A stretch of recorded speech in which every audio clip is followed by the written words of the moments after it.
Hi, welcome back guys. This is your friend, the Scion Fanfics. Back with amazing fanfiction. This is the series of What if Villain Deku got Robotic Quirk? Now before starting, please give this video a like and subscribe to the channel if you want more videos like this. Now let's get into the fanfic. Chapter text. Booting up //. Exposition //. The scene shows the hospital, in the city during the night. One day, an unexpected phenomenon happened in some city. No one could have predicted it, but the child began to glow. What became the starting point for everything that comes next?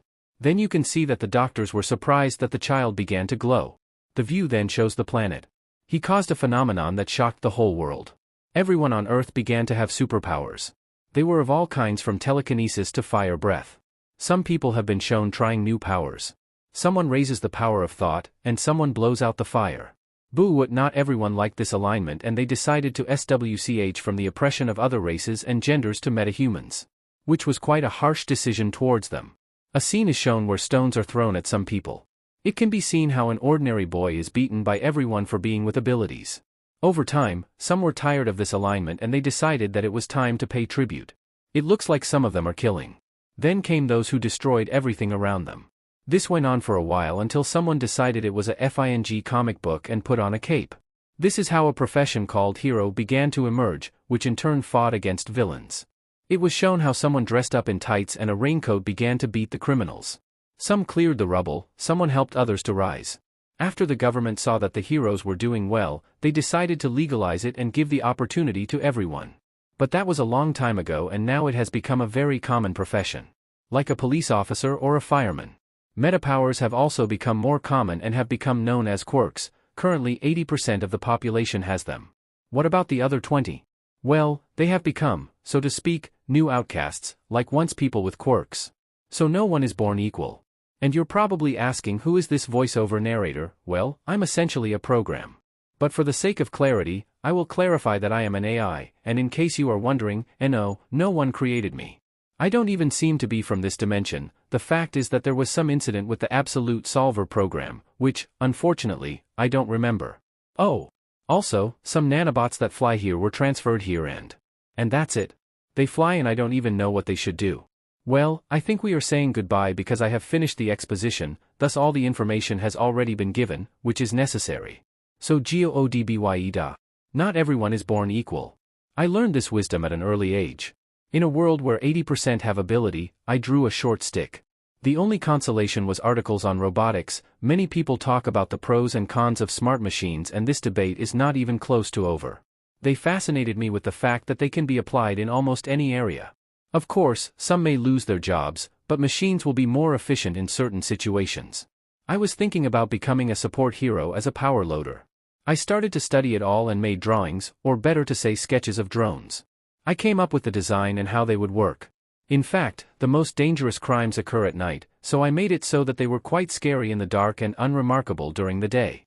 I already thought that I was used to the fact that no one believed in me and began to try to be more practical.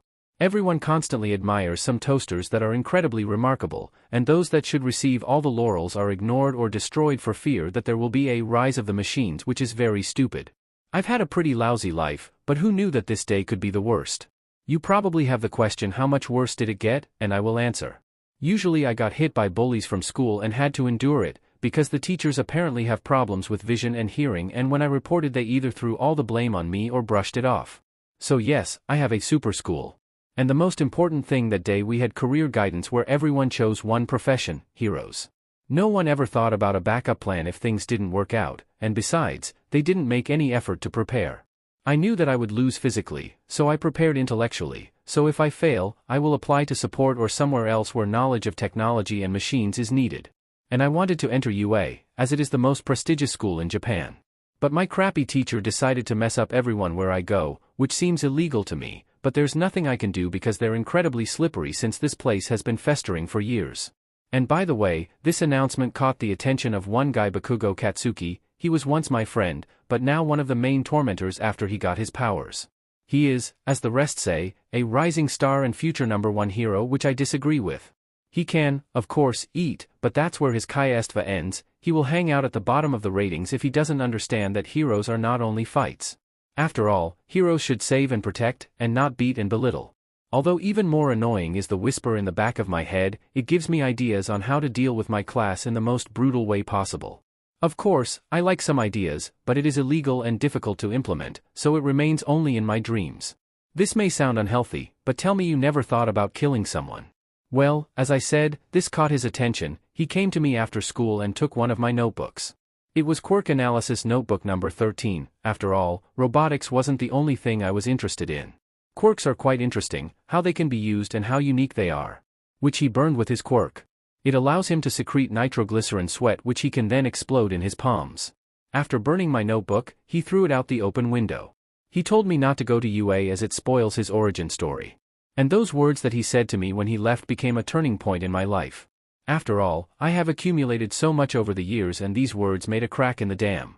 If you want a whim, jump like a swan from the roof and pray for it in your next life. MP3 dramatic music, on. Then he left and I was left alone with my thoughts. He shamelessly told me to kill myself. While all this was going on, a cockroach imperceptibly ran nearby. He climbed onto his backpack and just started staring at Izuku. It looked like it was made of metal, had 3 pairs of legs, and had LEDs that glowed red. After Izuku cleared his mind, he decided to pack his things into a backpack. When he spotted the cockroach, he simply ignored it and packed his things further. When he was about to leave, he saw that he had it on his shoulder. "And why are you so attached to me?" With curiosity, he asked while looking at the cockroach. "Apparently we'll all go together, after all you look pretty cool." Then he started walking from school. MP3 dramatic music, off. As soon as he left, he went towards that window where his notebook had been thrown out. He landed in a pond full of fish that were already trying to eat him. He was upset that he was so badly damaged, first burned, then drowned. It's disappointing, so much effort and work was invested and everything was destroyed in an instant. He was returning home and thinking about how to modify his drones when he was attracted by the noise behind him. DMN it, DMN it, DMN it. I didn't know he was in town. I need to run. A dull green slime with eyes and teeth said. Then he turned his attention to Izuku. Mid-sized LTHR suit. Then he grabbed it and began to push himself inside. I had to get away from him, so relax, it only takes a few moments. Izuku tried his best to control himself, but he soon began to feel weak. When he was about to pass out, he heard only one thing. Texas smash. After that, everything plunged into darkness. After a moment, he felt something hit his face. "Hey, are you there, boy?" After which he kept hitting him in the face to wake him up. The one who did this was a tall, buff blonde with blue eyes. After some time, Izuku woke up, and as soon as he opened his eyes, he saw a person who was trying to wake him up. It was hero number 1. Almighty. He did not expect to meet someone who is an idol and a role model for many people. He panicked a bit and had a strong time processing it, but he caught on that the villain that attacked him had been caught and put in a bottle. As soon as the hero wanted to leave, he clung to his leg and then flew away with him. As soon as he flew away, he felt something on his leg. As soon as he looked who it was, he saw that this was the boy whom he had saved. "I love the fans, of course, but this is too much. Please let go of my leg," he said a little in a panic because he did not expect that someone would cling to him. "If I let go, I'll die," he said, adding logic, because they are now at a high altitude. "Oh. That's right, I'm about to land." He then landed on a nearby rooftop. "Ugh, don't do that again," Hero Izuku said. "Okay, you should open the door for you to come down." "Well, I'm going." But before he could leave he was stopped by the boy's question. "Wait, can someone without a quirk become a hero?" Izuku asked him. After that, he lowered his head, trying not to show tears. "No quirk? No, I don't think so," he said directly. "This profession is very dangerous and the villains have powerful quirks. So I don't think you can become a hero," he said and then jumped off. But there was only one thing on my mind. A little more and I would have run out of time. I need to be more careful or I might reveal the secret to him. And on the rooftops, Izuku felt empty. He thought about the words that his hero said to him, and it broke him. He didn't expect someone who says everyone can be a hero to say that the quirky can't be. He did not even notice how he began to get up and trudge somewhere. He just walked like a car pilot. There were a couple of heroes here and there patrolling, taking photos, signing autographs, a black van rushing towards him. Wait, what? After which he saw black. Meanwhile, the drivers jumped out of the car and saw what they had done. They started looking back and forth to see if there were any witnesses, and when they realized that they were lucky they had one single thought. Pick up the corpse, throw it out with the rest of the garbage and forget about it. But as soon as the flies began to do this, one of the heroes approached them. Hey, what are you doing? She yelled at them and that stopped them. It was Mount Lady. She was new to the scene and had just made her debut. Why are you dragging the body? It's not a body. The guy answered quickly. It's just a broken doll for rescue training. He said with a fake smile. She just fell out and we decided to throw it back and throw it out. So this is a very realistically made rescue doll? And it just fell out of the car and teleported in front of you and then you ran into it? She asked skeptically. The second guy just raised his hands to the side with a fake smile. Yes. Then he froze in fear. She stared at them for some time with narrowed eyes. And inside they panicked and thought how to get out. As soon as they heard the voice they entered from their thoughts. Okay. Let me help you, you can't litter the streets, she said as if it was nothing. And they breathed out inside and were glad that she believed. After that, they began to load the body into the trunk along with the rest of the garbage. There were a bunch of old cameras and a bunch of scrap metal, among them was a couple of manipulators that apparently broke. As soon as they threw the body, they said goodbye to the hero and drove on. But they did not know that the cockroach got out of the backpack and began to examine what was around him. He noticed a lot of details and the body of the already deceased Izuku Midoriya. As soon as he finished the examination he climbed back into the backpack. There he stood up and began to send a signal. Holographic screens began to float around him with a code that ran so fast that it could not be read. In the meantime, they had already reached the dump, and it was Takoba Beach. Well, once it was, now it's just an illegal landfill, which the officials scored, because it's not profitable for them. Okay, let's throw him somewhere far away and deeper so they don't find him, the driver said to his friend. After that, they threw it somewhere in the depths of the dump and covered it with garbage that was here and which they brought. Okay, it's invisible now. He looked at a very not suspicious pile of garbage. As soon as he wanted to leave, his friend stopped him. Half dry, are you sure he's dead? He asked fearfully looking at the pile. What if he's still alive? PF. Don't be stupid. He can't rise from the dead. He told him mockingly. Yeah right? He said thinking. What if he becomes some kind of killer robot made from the parts of this dump? He asked with a concerned face.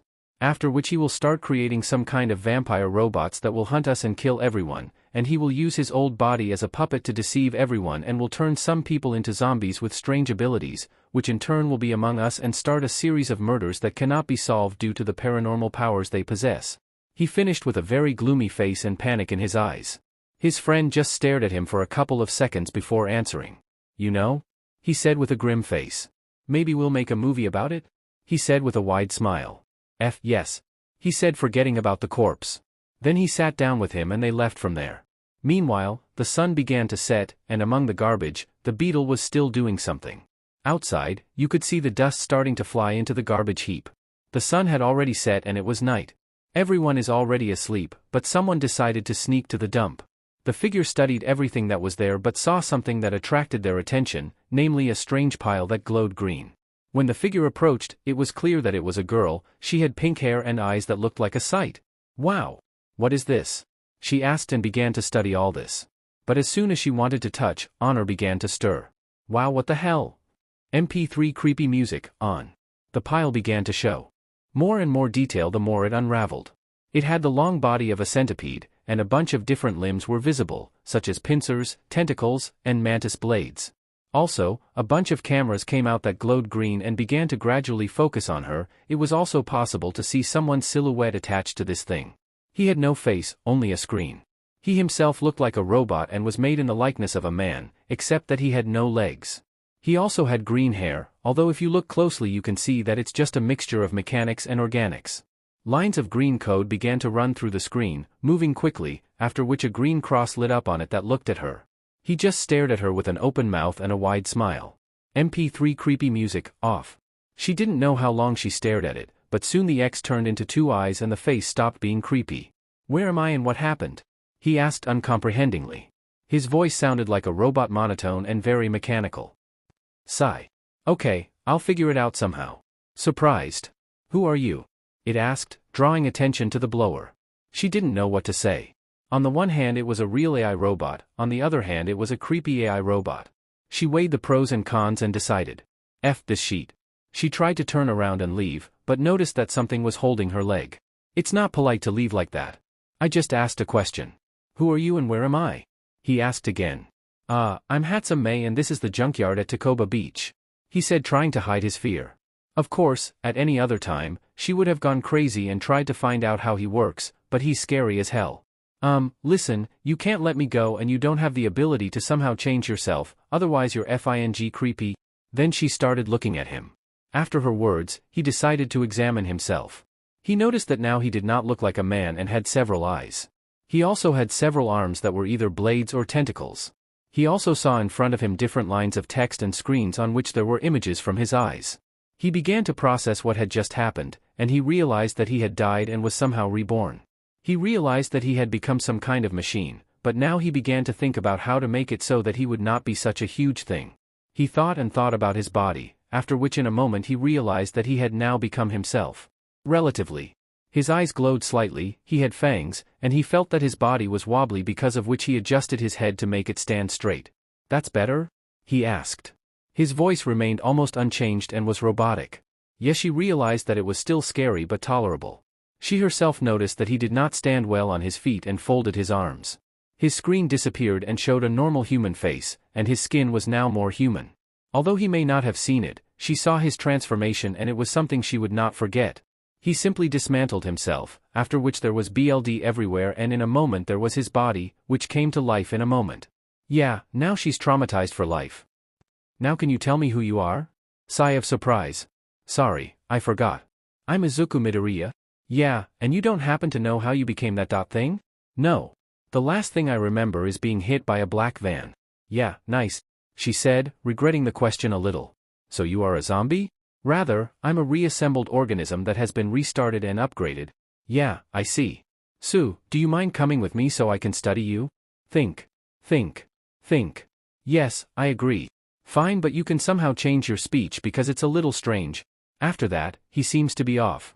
She thought about approaching him, but he perked up again. "Okay, did I do something okay now?" he asked with a more normal voice. "Yes, that's really good." After that, she decided to take him to her workshop where she could learn more about him. As soon as May got to her workshop, she looked around and hoped no one had seen her. It was decomposing in one of the abandoned buildings, and it was unique. Someone apparently was a fan of European architecture and decided to build something like a mansion. And in the forest that did not add a single drop of horror. It was abandoned because some idiot thought it would be fun to play maniac. Money can help buy almost everything.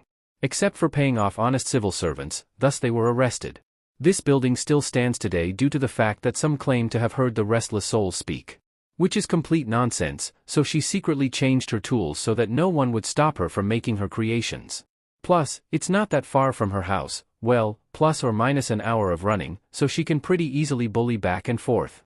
As soon as she entered she was greeted by darkness again, so she took her flashlight to get to the place where the workshop was. The house itself was quite huge, although to be precise it was kind of like a manor. She equipped one of the rooms with a generator and her tools along with lamps. Of course it was strong to bring everything and the generator was homemade. But no one bothered her to build her babies. She just got to her workshop, she checked the batteries and figured out how long the energy would last. Well, it was enough for about 3 hours of continuous work, and yes, the batteries are also homemade. Don't ask how she doesn't remember. So she just flipped the switch and the light came on. Although she never saw it, but when she was in the dark, his cameras were visible, which glowed. They were staring at the manor all the time and she didn't even notice that he was in scary form. But when she turned on the light, he quickly became the guy who followed her like nothing happened. "Okay, welcome to my workshop," she said with such enthusiasm and spread her arms out to the sides. "This is where I build my little ones, from grappling hooks to jetpacks." She kept flaunting her genius and saying that she would become the CEO of Hatsum Industries. "Okay, enough about me, let's talk about you." Then she turned to face him. She was still nervous when she looked at him and couldn't forget that monster form. But she suppressed it and decided to continue. "I'm curious what you can do because you look like a mixture of organic and mechanical. So you must be able to do something, right?" She asked him and took out a notebook to write. Izuku himself also thought about his abilities. To begin with, he wanted to see what kind of mechanical part of the current he had. He closed his eyes and saw a lot of information. He apparently became something like a computer and will never forget everything that came to his mind. Excellent. He looked to see if there was anything so he could find out what he could do, and he found a folder that said "No one wants a tutorial. If you're reading this, you're a nerd." Which is clearly not very friendly. He opened that folder and regretted it because it hurt. But on the other hand, he realized that he could rebuild well from mechanics, but it would be difficult with organics. What the hell was going on there was just crazy. Seriously, how can you make some kind of monster when you were making a simple egg? As soon as he finished viewing the training file weighing 50 gigabytes? Okay, I think it was necessary to see at least how much it weighed. There was another folder called Backups, Workers, Disassembly, 101 Dog Breeds. Why the hell do I need this? After looking at a couple more folders, I decided to see what else backups are for. There were locked folders that I couldn't open. Uzi, Doll, V, J, N, Frank. F. How many there are?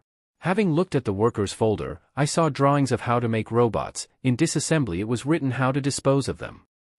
There is some file at the very end that obviously should be specially hidden under a pile of unnecessary junk. For example, how do you know that your door is alive, or how do you know if you're a bad parent? Well, that's useful. You never know when you'll want to raise a child. This folder had a strange notation. There was nothing screaming, just IC and nothing more. There were files about how to make nanobots that could become anything, and judging by the previous one, these are apparently prototypes. Although there are some details here that are classified, but it was written that they can at least somehow interact with organic matter. As soon as I returned, I saw that she was poking a pencil in my face. What are you doing? You kind of blacked out for 10 minutes, so I was trying to figure out what was wrong with you. Did you figure anything out while you were, in your head? She asked, trying to push the conversation. Well, as I understand it, I had a bunch of files in my head from quite informative to completely littering the place. He began to tell her about his functions. He could work well with the details and modify them, but for this he needed some kind of material. He also told about the blueprints for the robots, to which she quickly decided to quickly get them out of him. They were also chatting about where to get materials for them, and an idea came from her. She gave some scrap metal and said to try to make something out of it. He quickly walked around the workshop in his fabricator uniform and began to make the simplest thing he could find. A hand. It turned out that this was successful and one hand of the worker was ready, after which they decided to transfer all the scrap metal from the landfill to the house. Although there was a problem with the fact that it took a long time to get here, so they decided to make a couple of workers first to see how they could help. They walked around the workshop and were almost done, but there was one problem. The core required a lot of electronics, and there was not enough of it. So they decided for the time being to make at least bodies for them and blanks for the heart. It turned out to do only 2, but that's enough. After that May cut off the electricity and went home. And Izuku, meanwhile, began to wander around the mansion. He no longer needed food and sleep, he became a robot. So he just put himself on standby in one of the rooms. But when he wanted to sleep he was disturbed by a noise. 5 minutes before. It was evident that 4 teenagers were carrying some things with them. They moved in the forest towards the cursed manor in which there was no one. They read that there were ghosts, so they did the most logical thing. They'll catch the ghost. They wanted to have fun and see the ghost. As soon as they got to the manor, they opened the door. Or rather, they kicked it in, and the echo of this blow went through the manor. They went inside and turned on their flashlights to look around. The first of them had shoulder-length black hair, the second was blonde with a mohawk, the third was brown with short hair, the fourth was with emo bangs and black hair. They began to move forward. Emo took out a camera and started recording. "Hey Odiakano, are you recording?" asked Longhaired, referring to Emo. "I don't want anyone to miss our triumph." Yes, the recording is on, but nothing is visible." Emo spoke. "We got a pretty crappy camera, it looks like it's straight out of a horror movie. Seriously, the recording quality SCKS. But what style?" the brunette said. "Do you like to take it all apart, Jishinsu?" Odiakano asked him.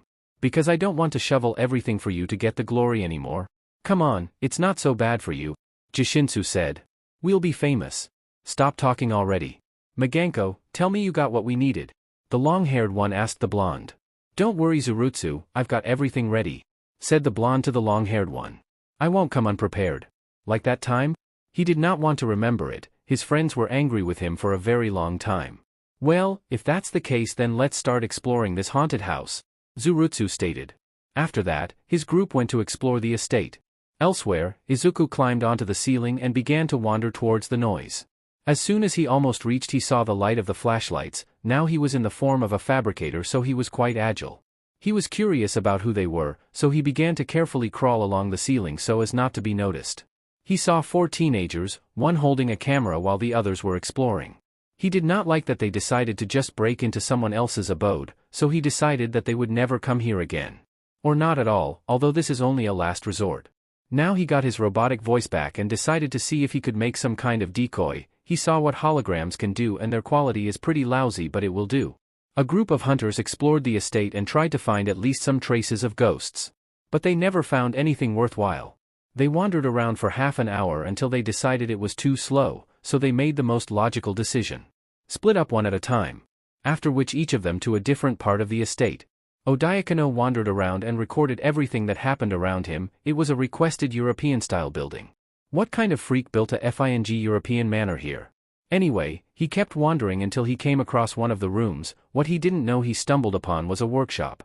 As soon as he wanted to go inside, he turned back. He had a feeling that there was something there. He decided to shine a flashlight but saw nothing, except that the tentacles slipped behind the wall. As soon as he noticed this, he decided that it was better to go into the room to forget this CRP. Opening the door, he saw a bunch of tools and lamps that were all over the room, but what caught his attention was the bodies of the robots. Wow, it turns out that some inventor lives here. And judging by the kind of place this is, I don't want to meet him. Then he walked over to get a better look at them. They were white, had a screen instead of a face, and were quite small. I wonder how much they cost. He started thinking about where to sell them, because they look pretty advanced. But he couldn't think any further because he heard one of the instruments fall. He turned around and shone his flashlight in that direction, where he saw that the hammer was the one that fell. He began to carefully look around and hoped that it seemed to him. He also didn't forget about the knife he took just in case. He saw nothing and decided to return to the robots, but when he turned around they disappeared. Izuku has been keeping an eye on Emo meanwhile, and he's definitely not leaving here. He filmed their development and thought to steal it. So he decided that he would be the first underdog, so he dropped the hammer to distract him. As he watched where it fell from, he silently picked up 2 drones. As soon as he was convinced that they were not visible and this was a safe place, he decided to deal with Emo. He didn't like it, he did not like it at all. How did they evaporate when he was next to them? He decided that he would at least look at what he filmed to make sure everything was fine, but as soon as he started watching he noticed a strange detail. There were green lights and some kind of shadow, and it was disintegrating on the ceiling. He started recording again, only now he decided to look up, and he wished he hadn't. What he saw could only be called a monster. But he did not know that his fate was sealed when a praying mantis blade descended behind him. Jishinsu believed that sooner or later he would be lucky enough to become famous. He is completely sure of this. He knew he would be great. Although he saw that every time he messed up, he is sure that it was someone else's fault. How could it not be that he was the one who stole something? But he was distracted by what he saw in front of him. It was Odiakono. He just stood there, but after a while he came to life. He screamed in anguish, after which he became normal. Hey buddy. Would you like to keep me company? He said with some noise in his voice. He himself was somehow fuzzy and buggy periodically. Something was wrong and he knew it. He never called anyone buddy during their entire friendship. And besides, he was kind of fuzzy. Yeah, I'll probably refuse, he said nervously and began to slowly move away from him. Only when he turned away he did not see the change. The friendly face turned disappointed, and the body became transparent and glowed blue. After which he disappeared. As soon as he turned his head towards Odiakono again, he was gone. He decided to try to find everyone and tell them that there really is something wrong here. Maganko was bored. There was nothing interesting here at all. God, why did he agree to this? He could play video games or watch a movie, but knew his friends wanted to wander around the manor that was empty. God, what a bore.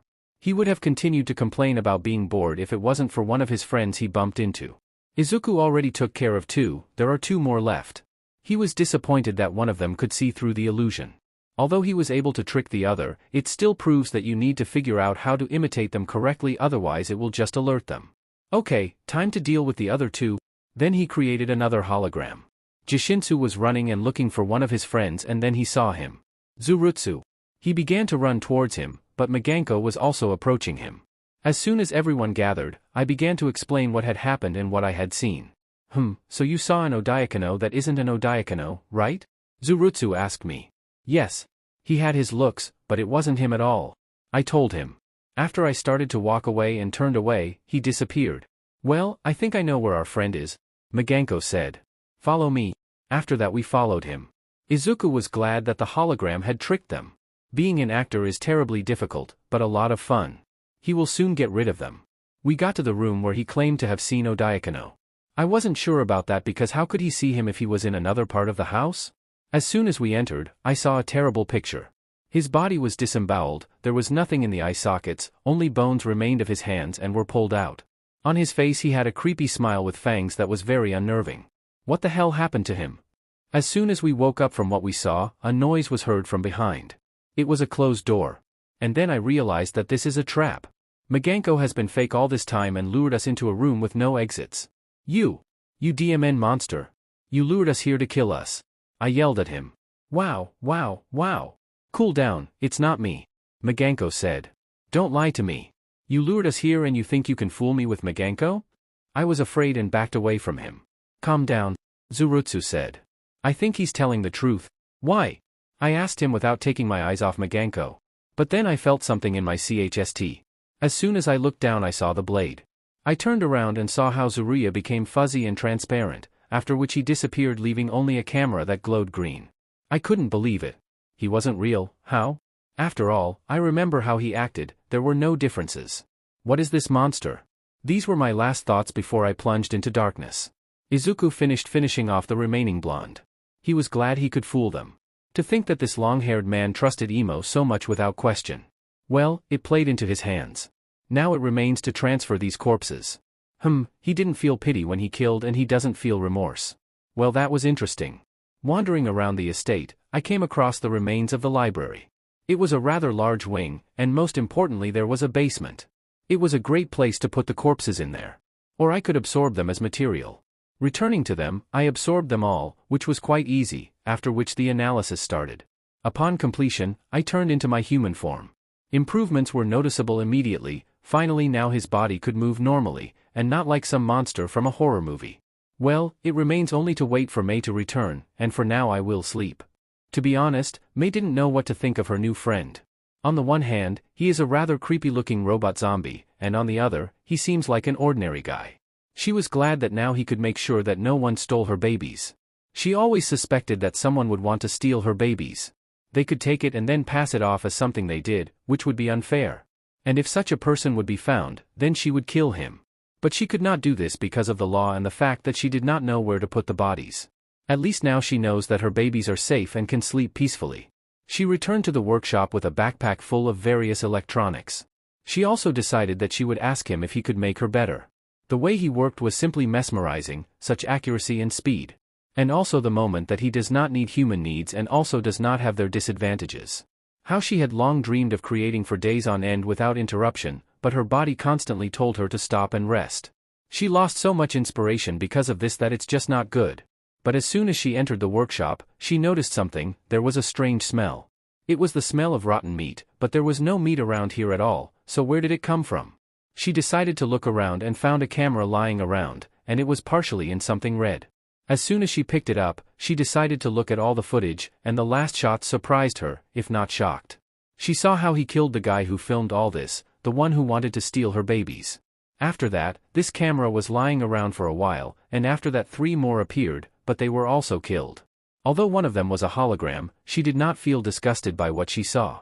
She knew that killing was bad, but she didn't feel anything when someone in her workshop was killed. After watching, she deleted all the records so that no one would know. What was there? She might have just become an accomplice in crime, but she didn't care. She was the main thing that all her inventions are safe, and if someone died when he tried to steal, well, it's their fault that they tried. After all, they would have survived if they had just left. I'll have to thank Izuku for that later. Maybe we'll create some kind of patrol together to be here at night. Well, one thing is clear, now nothing will be the same as before.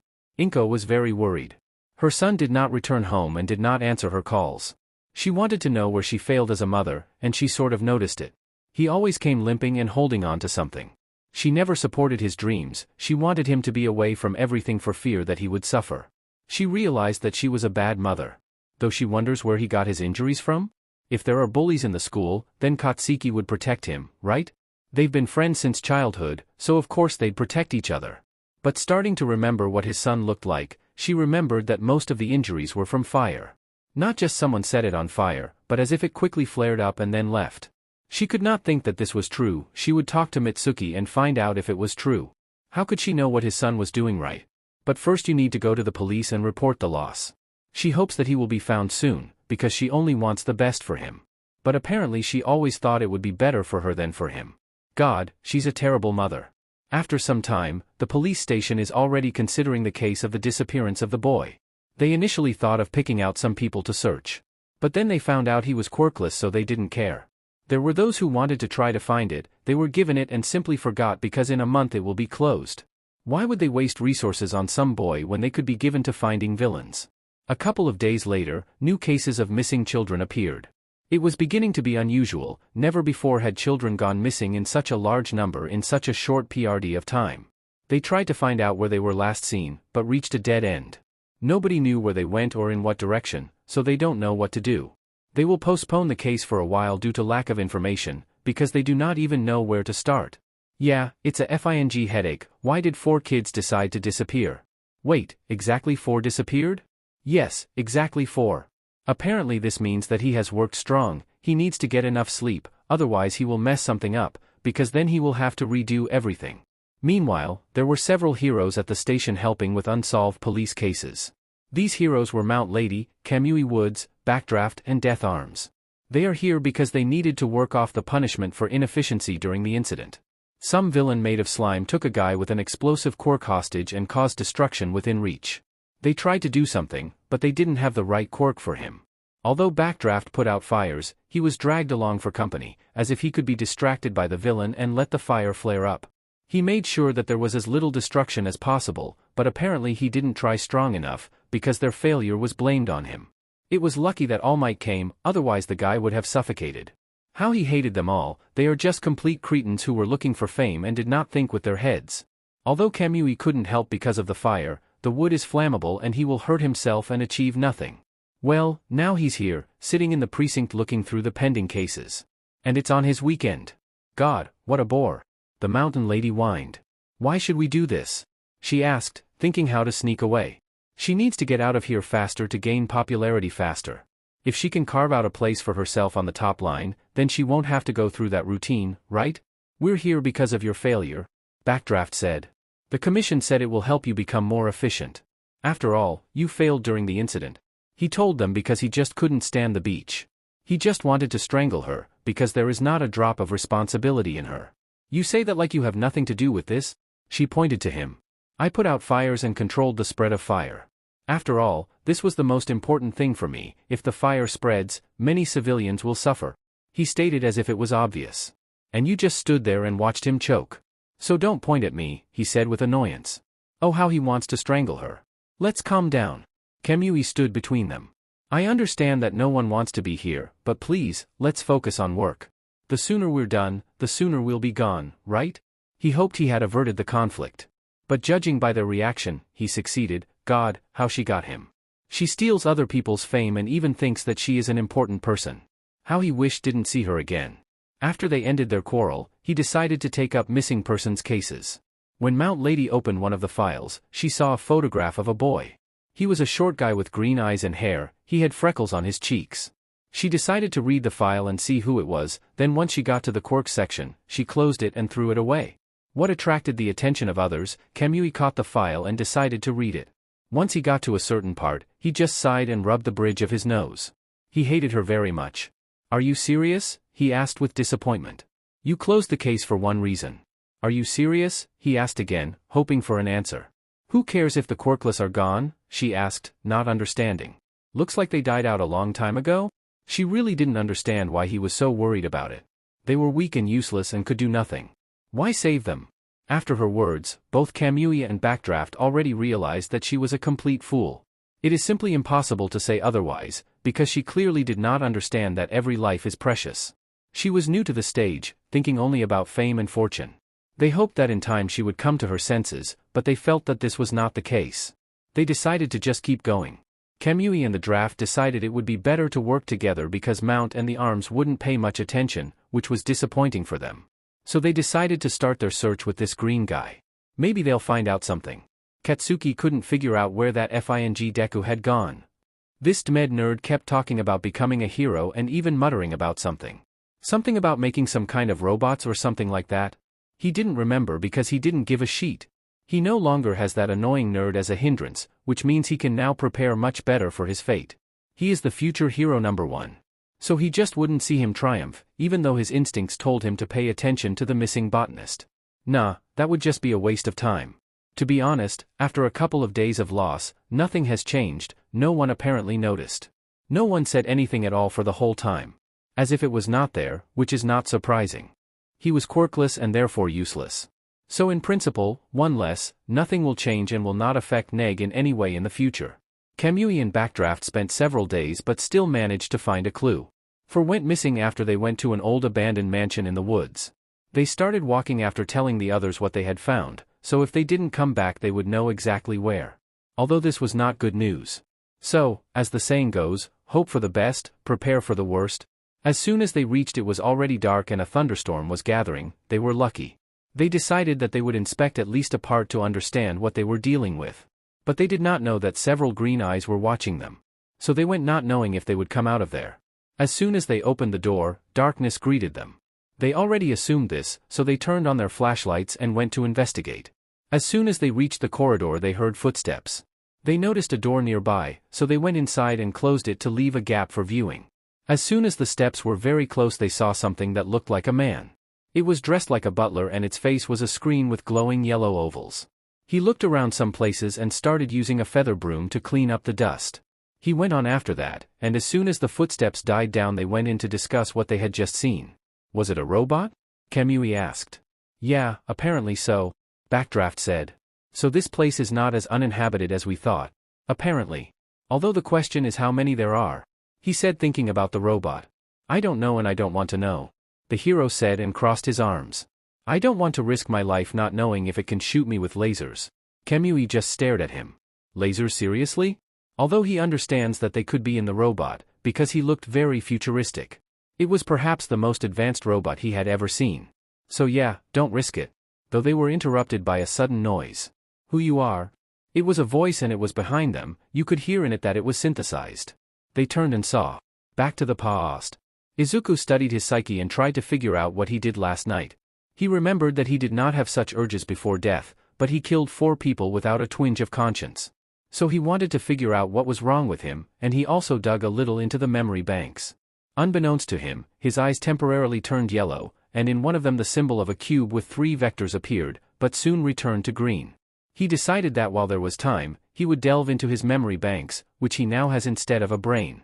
Having rummaged through them, as always, he noticed a bunch of useless data. There were a bunch of different videos advertising different products from some unknown company. Their name is also quite strange. J.C. Jensen in Spayawazes. Was this name invented by a 12-year-old?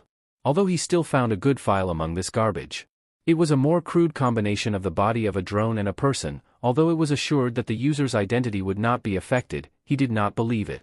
It was also said here that a program was used that could influence reality. He tried to process it but did not understand how it even worked. And apparently this is exactly what brought him back from the other world. It also gave red flags and its name, Absolute Solver. While I was reading about all the side effects of the solver, I noticed that May was already back. She went to the workshop where we put the drone bodies. I think I need to go and get them back. After I entered the workshop in the form of a monster, I immediately replaced the drone bodies. She noticed this knock and turned to me with a frightened expression on her face. Oh Jesus Christ! She screamed in shock. She was holding the camera of one of these guys in her hands. Please don't do that or I'll have a heart attack, she said, calming down a little. After a while she calmed down and went to the backpack. Well, my friend Zombie Drone, I brought the components we need, which I hope are working, so we can start creating the cores of these babies, she said gleefully. I examined the components she brought and realized that I could make several cores using them. Having opened the file with the drawing and placing it in the periphery of my vision, I began creating them. While I was doing this in full automatic mode, May decided to ask me a very interesting question. You know, watching how you work makes me a little jealous, she said awkwardly. It's just that you basically don't need sleep and you can do everything very accurately. I feel a little pathetic compared to you, she said as she watched me finish the first core. So I'd like to ask about one detail. After I finished with the core I turned to her. In this form, my face was crossed with the drone's head and it looked disgusting. So I tweaked it a little to make it look decent. Now my face is completely visible, but instead of eyes I have 2 screens that showed crosses. They perform only a verbal function and show where I am looking, because I do not need to turn them on to see. I see you've made a cosmetic change, huh? She said pointing at my face. It was smiling, it was my passive face when I don't express anything. So the question is, can you transform me into a robot or a cyborg? After which I thought about it. I was recently looking through files that said this, what a DMN cliché. In fact, everything depended on the program and how it would function, because I still understand little about its work. All I know is that it can revive you from a half-dead state, be some kind of abnormal telekinesis, and create all sorts of body horrors. This is not the entire list, but it clearly suggests that something is clearly wrong here, although who cares about caution? People shoot themselves in the face or even in the ball for laughs, so perhaps you can ignore the caution and red flags of literally so insanely suspicious. In principle, this is possible, I said with static in my voice. Apparently in this body I have such a voice, why is it so robotic? I'll just have to mix your insides with the drone. After that, I can add cosmetic changes such as hair or skin that will cover the drone's body, I said without any emotion in my creepy robotic voice without taking my eyes off her. My head also tilted to the side, apparently this body is nothing more than a puppet in this form. Meanwhile, she just looked at him in shock, apparently this was too detailed a description. So I can become like you? She asked with hope. Not like me. It's just a body that will give you access to the program that does all the work, I said adjusting my head. I'm still figuring all this out myself and I'll be glad if you keep me company. Although I warn you that you'll look something like me in this uniform. After which she thought for some time about the pros and cons of this operation. It was clear that May was thinking about taking this risk. On the one hand, she will lose her humanity and become some kind of creepy CRP, on the other hand, she could continue to remain human and… who is she kidding? She accepts this offer. No one believes that she will become a great inventor, plus her parents have forgotten about her and her experiments. They had her brothers and sisters who had a more promising future than her, plus at school she was already sick of these stupid hooligans who were destroying her kids. At school she could not learn anything new since she had already gone far ahead, it simply took up a lot of precious time for her inventions. So it's a win-win. Meanwhile, Izuku looked at her, not understanding what was going on in her head, and however, he didn't want to. He turned away from her and checked the core for errors. After he was convinced that there were no errors, he pulled up the first drone and began installing the core. May was distracted from her thoughts when she noticed that he installed the core in the drone and placed it in the middle of the room. Then they watched when he got up, a thunderstorm thundered outside the window and it started to rain. They looked at the drone's body and saw that nothing was happening at all. He put on a disappointed expression and started poking him in the face. Wakey wakey. After a while he slapped him, and then another, and another. Come on, he said between spanks. Wake up. After which he began to shake him. She looked at this with embarrassment. It was very awkward and she was glad that no one saw it. He tried to wake him up in different ways. And he suched between them every time the lightning struck, as if it were a transition in the montage. He spanked him, shook him, shocked him, threatened him. Maybe there's something wrong with his programs? She suggested, hoping that he would stop. Since apparently the problem is not in the spare parts, then I think she was distracted by the sound of a slap. Looking up she saw how he was making a face with his hand. Face palm. I'm a freaking idiot. Exasperated sigh.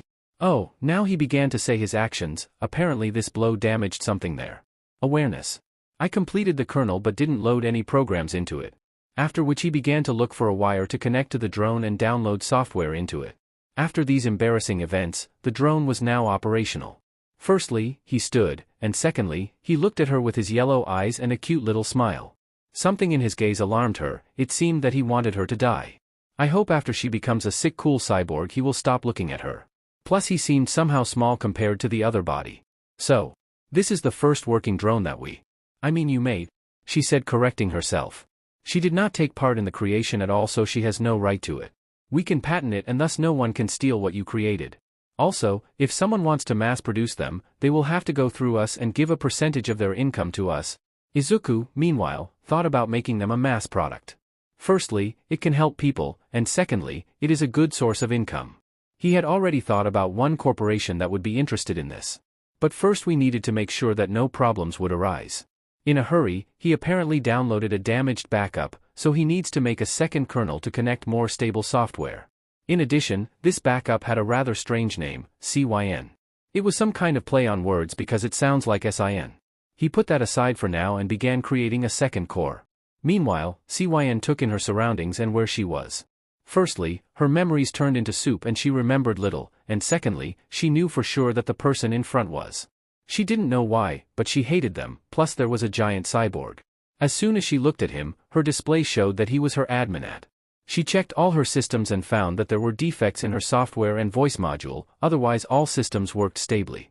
After she decided to greet the admin, she noticed that he would turn on the second drone. When it started, 2 yellow eyes were visible that quickly examined everything around. When he noticed Izuku, his interface displayed a message that he was his administrator, so he quickly stood to attention and saluted him with a smile. "Greetings and nice to meet you. I'm En," he said with a stupid smile. "Of course, everything is confused in my head right now, but that's okay, probably everything will form itself." He waved his hand as if it was nothing important. Izuku didn't know what to say to this. He did not expect such a reaction because the previous drone just stood and watched. Well, we hope that he will not regret using backups. He could create everything himself from scratch, but it is very difficult and requires a lot of imagination. So for now it will remain on backups. "Cool, now we have 2 working drones," she said with a smile, still feeling the gaze of the first one. "What's wrong with this drone? Okay, now let's run a couple of tests and dash." She didn't finish her sentence because she heard something fall from behind. Turning around, she saw debris that had fallen on the drone. Crap. She hoped that the damage would not be critical. After they sorted out the wreckage and pulled out the drone, whose name is Cyn as Izuku told her, they did the inspection and were slightly disappointed. The damage was not critical, but now it walks as if it were a puppet on the strings of a puppeteer. And for some reason it never stopped looking at her intently. This is already getting on nerves. "Well, now we have 1 working and 1 semi-functional drone," she said looking at the 2 drones. They were indistinguishable. Although they can now be distinguished by the way they walk and how they stand. In short, they are indistinguishable because of their bodies, which are like 2 peas in a pod. She thought that she could give them clothes to distinguish them, but realized that this would not work in the future. So she thought about finding them wigs to make them stand out better. Although it was still necessary to understand what color was best to give them. The next day they tested the capabilities of these 2. They knew how to do housework, and they could also learn, thereby gaining new knowledge and skills. It hasn't been all smooth sailing with Cyn though. She's weird as hell. She likes to appear behind your back and always moves very quietly. And it seemed to her that when she was in the dark, something demonic and similar to Izuku appeared in her place. At the same time, she seemed obsessed with the second drone and called it Big Brother N and always tried to be close to it, even hiding around the corner and watching it. Creepy. Yesterday we discussed what kind of clothes we would give them so that they would not look naked and settled on the outfits of maids and butlers. I also brought wigs and decided that I would just take ordinary gray ones. I didn't bother and just took a bunch with short hair and a bunch with long hair. Once we got them dressed they looked pretty good. During these days we were simply checking the drones and purchasing various things for them such as brooms, rags, etc. During all this, N constantly monitored the cleanliness of the mansion and did everything we asked him to do. He was very helpful and kind. He looked like a dog. Maybe a retriever? Also an interesting fact was that he loved dogs, and didn't notice the red flags right at point blank range. And he's incredibly stupid. His favorite phrase is "I love to do anything." Cyn is a completely different story. She's creepy as F-. She always looked at me intently when I was in her field of vision, and I sometimes seemed to notice the shadows of claws reaching out to me. I decided to keep my distance from her and try to pretend that she didn't exist. Speaking of drones, I was able to get a bunch of parts and electronic components, so there will be more on the way. Although when I was working on the core I was completely alone. Izuku was nowhere to be found, although this is his usual state of being creepy. A beetle, a crab, a worm, or what is he even? Sometimes he just stood in the corridor and looked out the window in pitch darkness. I don't understand why he did this at all, as if he were a monster in a hut looking out of the window like in some horror movie. Pfft. Although it is not far from it, this place is abandoned and no one cares about it, so no one will come here. Well, he wasn't like that until a certain conversation. I asked him about his family and why he didn't want to return to them or tell them where he was. I kind of didn't care, but for some reason he never mentioned it, so I decided to ask him directly and get it over with. What he said was very unpleasant. It turns out that before we met he was quirkless and only in the landfill did he become like this. He also didn't understand the phenomenon itself and didn't know why he became like this. From his story I understood that he didn't really like his life, because there was only pain and depression. He decided that since he became such a monster, it would be better if he left and did not burden his mother further. He missed her very much and wanted to talk to her, but he did not want to give her any more suffering. Even the person he considered a friend turned his back on him. It was sad. I saw a little bit of myself in him. Also a lonely eccentric who should know her place. Everyone belittled me and destroyed all my inventions. They said that they were useless, just like me. I can only zoom in like a scope when others can shoot lasers or create sharp blades. It's sad that he had it worse. I had a few teachers on my side while he had no one to lean on at school. DMN, his own father even abandoned him. He only had a mother who loved him. But she didn't believe in him either and treated him as if he were made of glass. So that we would not be sad, I offered to look at the news on my phone. He agreed that he had been here for a long time and wanted to find out what was happening there. So I turned on the broadcast and we started watching one of the channels where there was a burning house. Well, I was unlucky with the moment of turning on the news, but the most important thing is that his behavior changed dramatically.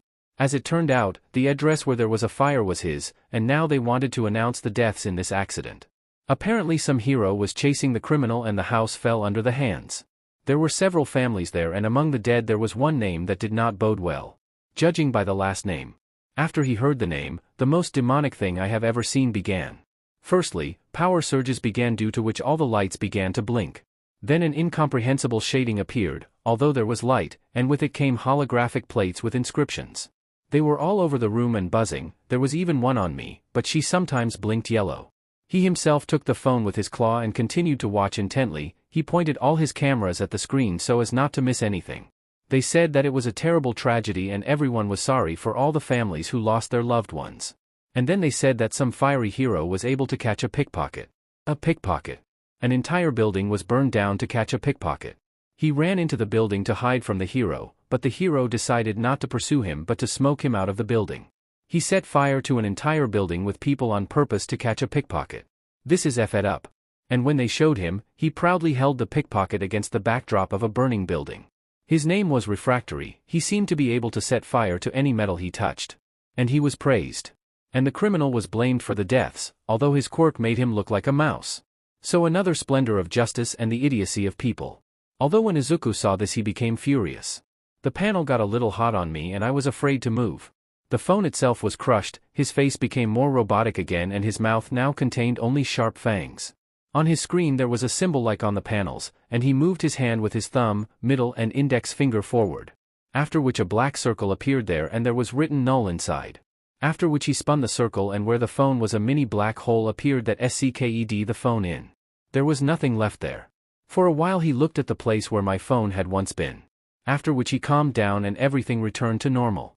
I was relieved that the panel was gone. It said compatible with Absolute Solver.exe 76%. What does this even mean? Izuku himself simply silently left and began to wander around the estate. I didn't talk to him after this incident. I think when he clears his head he will talk to me again. But he still owes me a new phone. How did it come to this?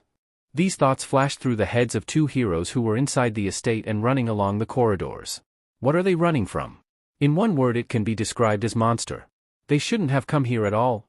As soon as they saw the little robot who was dressed like a maid, it didn't occur to them that she was dangerous. How wrong they were. She suddenly became a huge centipede with claws and tentacles. It was physically impossible. 1 hour later. CYN wandered around the estate and looked for two intruders. They were able to hide from her, but not for long. She searched for them for 10 minutes and it was starting to get annoying. Meanwhile, the two heroes were hiding in one of the rooms, and to be sure they climbed into the closet, which was still intact. They left a gap so they could watch and know when the monster would come. They thought everything was fine when it knocked down the door. CYN decided to inspect the room for intruders. She began to scan everything with her cameras but they were nowhere to be seen. When she wanted to leave, the closet was caught in the lens. Knowing that they could be trapped there, she began to slowly approach him. The duo, meanwhile, prayed to the gods.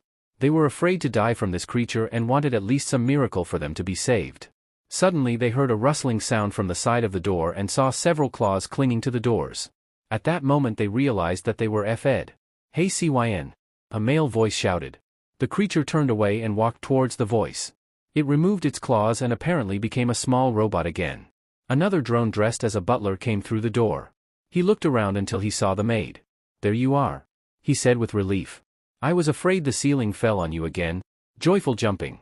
I'm glad to see you too, big brother N. Tilting head with curiosity. Why were you looking for me? She said tilting her head. I just finished cleaning and wanted to ask May if we could try turning on the TV. He said pointing his thumb behind his back. I was thinking about turning it on and having a, he paused dramatically. Movie night. At the same time, makes pistols with fingers. Shy movements, Sin said and shrank a bit. Are you really going to do this for me? She asked hopefully. Of course, why not? He said with a stupid smile.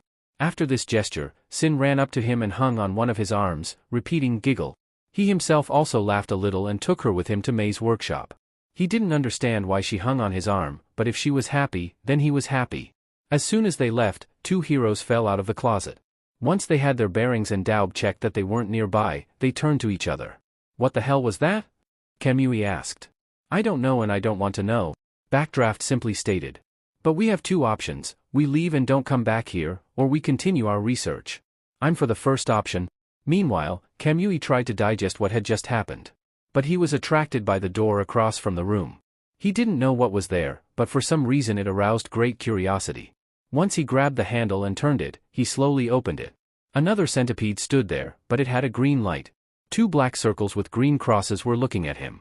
His mouth was open in a wild grin with sharp fangs and a hanging tongue. There were several cameras next to him that looked directly at Kamui. They looked at each other that way for 10 seconds. Then he closed the door. He walked away from the door and looked at Draft, who simply stared at him.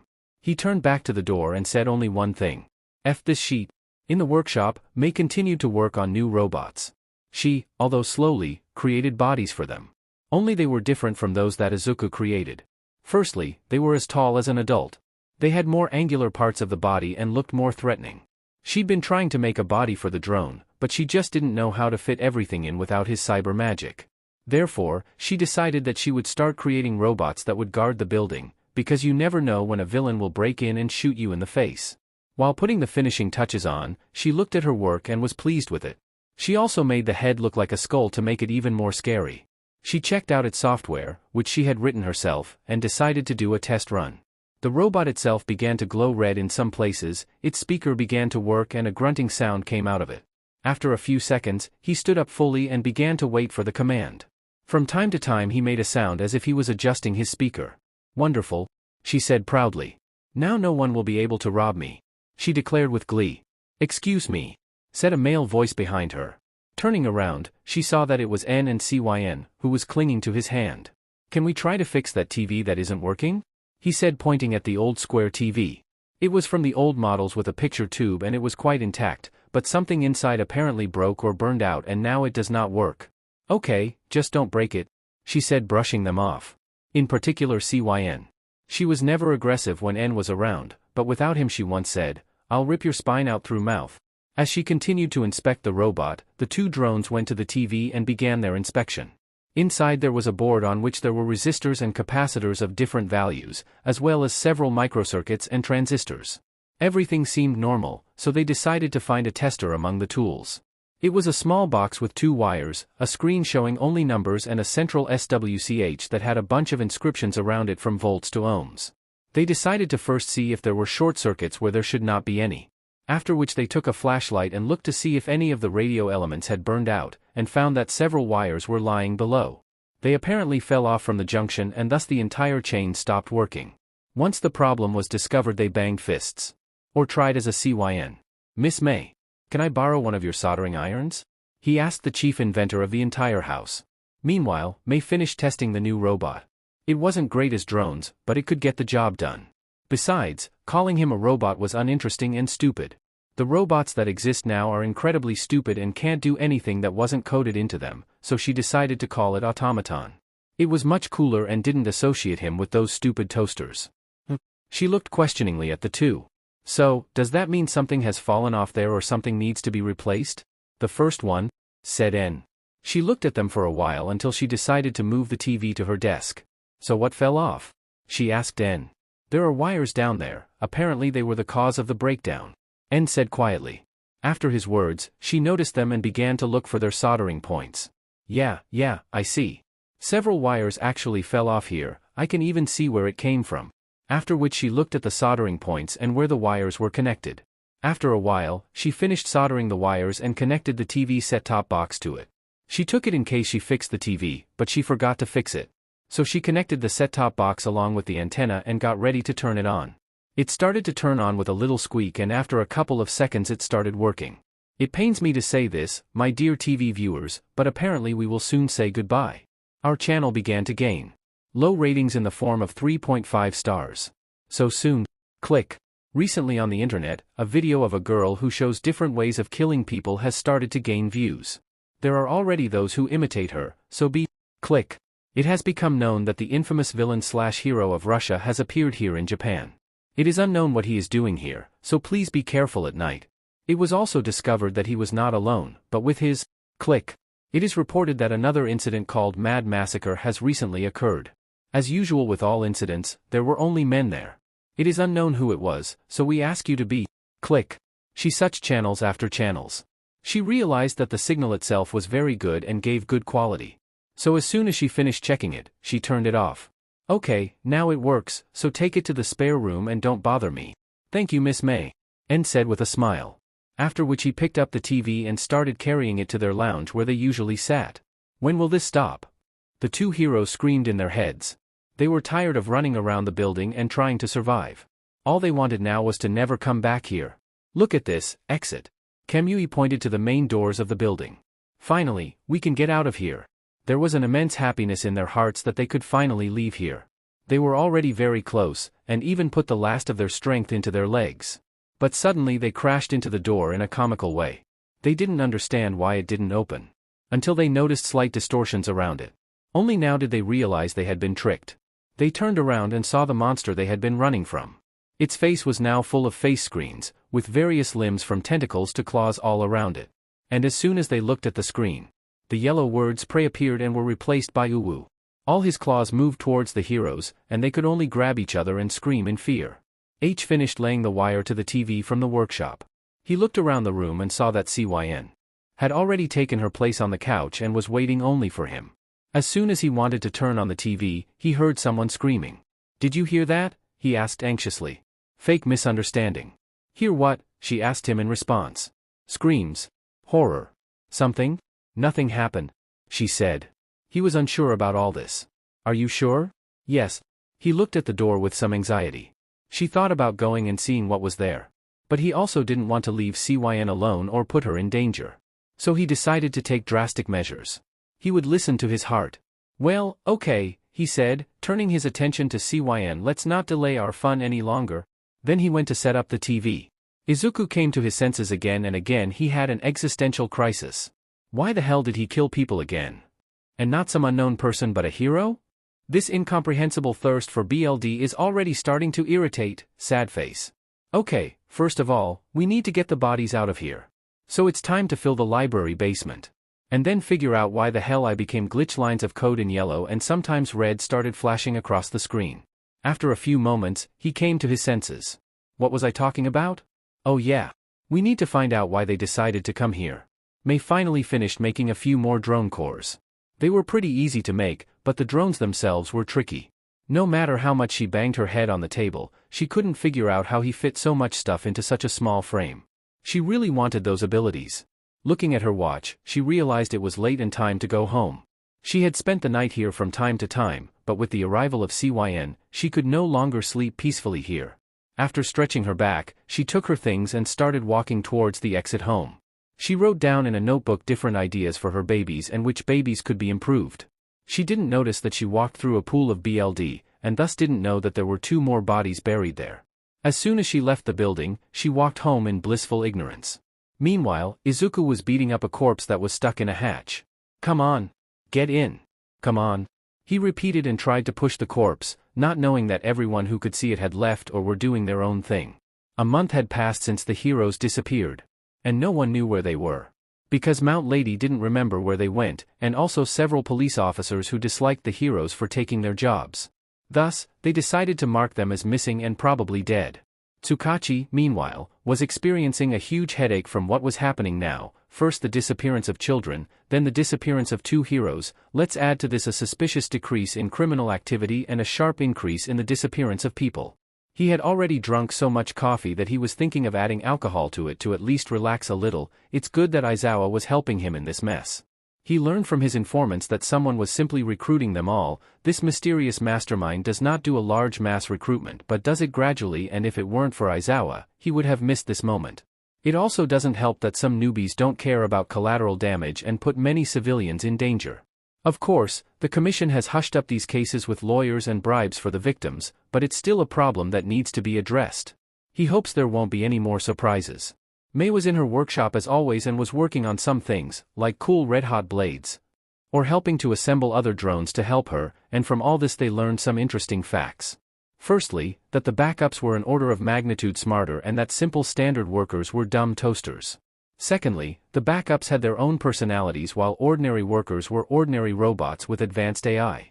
Two of them stood out, J and V. They were the strangest.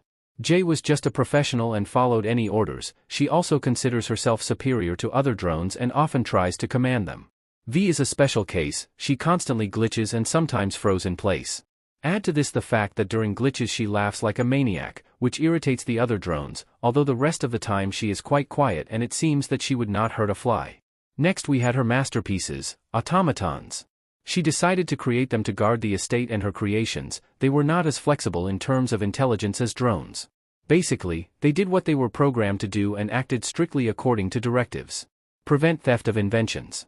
Ensure the security of the estate. Drone protection.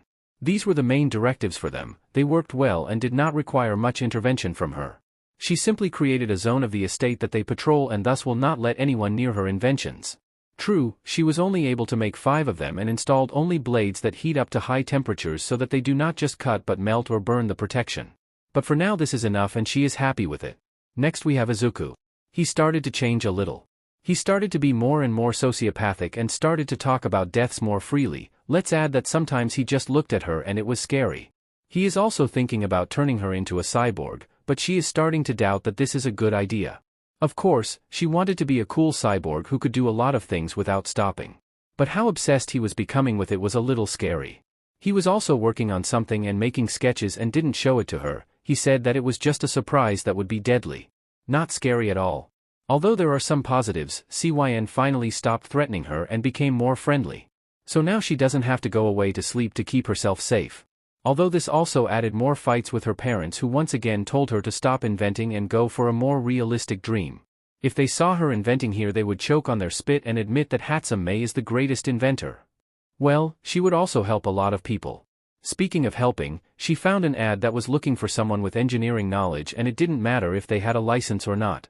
It was some TV studio that moved from America here to Japan. They seem to be barely staying afloat and they make some pretty weird shows.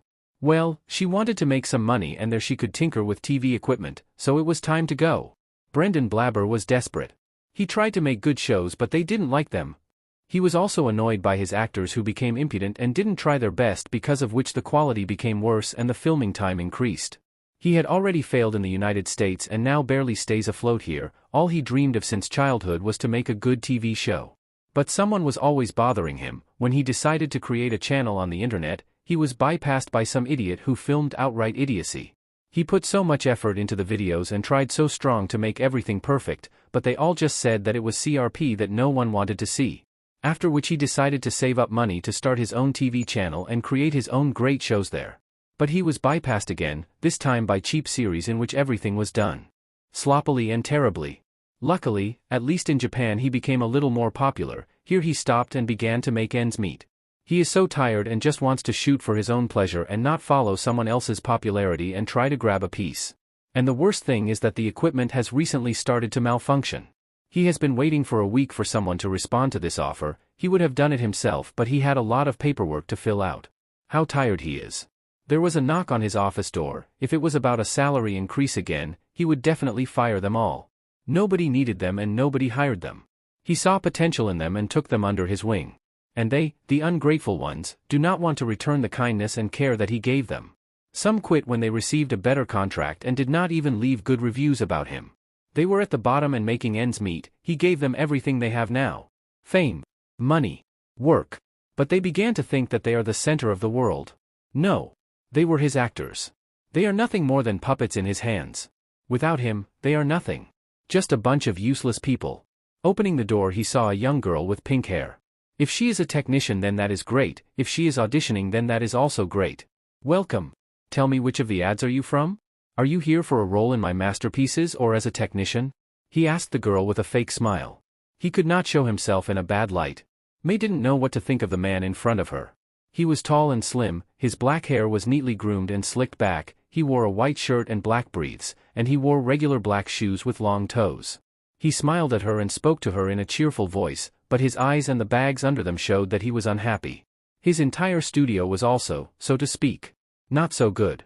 It was all dark and there were few working lights, and there were drips and leaks everywhere. Well, she expected something more from a TV studio. I'm here as a technician, she said, and noticed that he tensed up a little. Well then, let me briefly explain what I need you to fix, young lady, he said, and walked out of his office. He walked her to the set, and what she saw was, to say the least, horrific. People were drinking beer and waving it around, causing it to spill on the equipment. All the decorations were a little dirty and some were broken. The lights were flickering and some weren't lit at all. What the hell are you doing here? Her employer yelled at them. I've told you 1,000 times that you can't drink alcohol on the set. And you also ruined my appealing camera? Are you out of your mind? He began to scold them for their violations with displeasure. All they did was ignore him or give him the finger. She saw him start to get angry and noticed the glow on his hands. She stepped back a bit and saw him form his fingers into a gun and point the beam right at them. They all shook a bit and froze, their faces were blank and expressionless, their eyes were clouded with something, but it was impossible to tell what it was. After he made sure he hit everyone, he calmed down. Ahem. Now my lovely actors, clean up the entire set and fix the scenery. And if I don't see a clean set when I return, he said the last part gloomily and with a smile descending from his face. Then he remembered me and turned to me. My apologies. I didn't want you to see this nightmare. I had hopes that they would diligently follow the rules. But apparently I was wrong. He said the last part with a gloomily expression on his face. Then he clapped his hands and returned his smile. Okay, all you have to do is fix my appealing camera along with all the equipment. Down the hallway to the left you will find a door where the spare parts are stored. Good luck, he said, and then went back to his office. After some time, after she processed what she heard and saw, she went to do her work. At the mansion, Izuku continued to draw sketches of his genius project on sheets of paper. He was almost done with it and wanted to implement it soon. He also started watching more news lately, and what he saw. It was disgusting. Lots of heroes constantly hurting people or killing them and blaming it all on villains. He also decided to remember old incidents and realized that this was already everywhere. All the heroes constantly not caring about the citizens and trying to climb the rankings no matter what. Another problem was that science was abandoned and they decided to invest everything in heroes. Because of this, technology began to develop catastrophically slowly. The only place where technology developed was Island, but they were also not very willing to share modern technology. So it was not enough. He will bring back the era of technology. He will remove the heroes. He will make sure that the whole world does not revolve around whims. May sighed. She finally finished fixing all the equipment here. It was in a very deplorable state, you could say she reanimated them. At the same time, all those whom he apparently took under control finished cleaning the site, and now they were standing. By the way, this guy just returned. He looked at everything and nodded with satisfaction, after which he came up to me and began to inspect my work. He began to check all the equipment and beamed with happiness. Thank you very much, young lady, he said with a wide smile. I am more than satisfied with your services. But can I ask you to stay a little longer? I will pay, of course. But you can stay behind the camera for a while I film a message for my dear viewers. She got mad at all the pros and cons and decided that she could give this weirdo a chance. She went up to the camera and he explained what to do and how. All that was left was to wait for his signal. He said to start when the music started. What did he even want? Meanwhile, the channel's mascot appeared on the channel itself, and music played in the background. Under it was the inscription, "Non-stop entertainment." After a while, the scene changed to a man with a wide smile and a confident pose. Greetings to you, my dear viewers. As always, I am with you. The great founder of the channel. The unrivaled director. The maestro of entertainment. Brendan Blabber. He greeted everyone with great energy. Unfortunately, my channel has been losing its shine lately. But this can be fixed. All you need to do is give us a high rating. After all, our whole team is trying only for you, my dear viewers. He said with a bow. I hope we will see each other again. After all, I live to entertain you. After which the broadcast stopped. Once it was all over, he took May to his office to pay her for her work. He double-checked everything and gave her her strong-earned money. It would certainly hit the bill, but considering the work she had done, it was fair. Thank you again for fixing my equipment. He thanked her again. I thought I would have to buy new equipment, but thanks to you, it works again. He said with relief that he saved money, because he could have gone broke. No problem. But what happened to them was just awful. She said, remembering everything she fixed. I was barely able to fix everything, because it was almost on the way to the dump, you could say. If I had made a little mistake, it would have just become a pile of scrap. She said about everything she saw when she fixed. He looked visibly upset and leaned back in his chair. That's unfortunate. But thanks again, he said with a tired smile. I hope I don't have to use your services again. He joked, but after a while he dropped the smile and sighed. Although who am I kidding? It's going to break again due to their negligence. Speaking of those people, she said, getting his attention. What was that when you shot them? She knew it was probably his quirk, but she didn't understand what it was. Ah, that? He said somewhat dejectedly.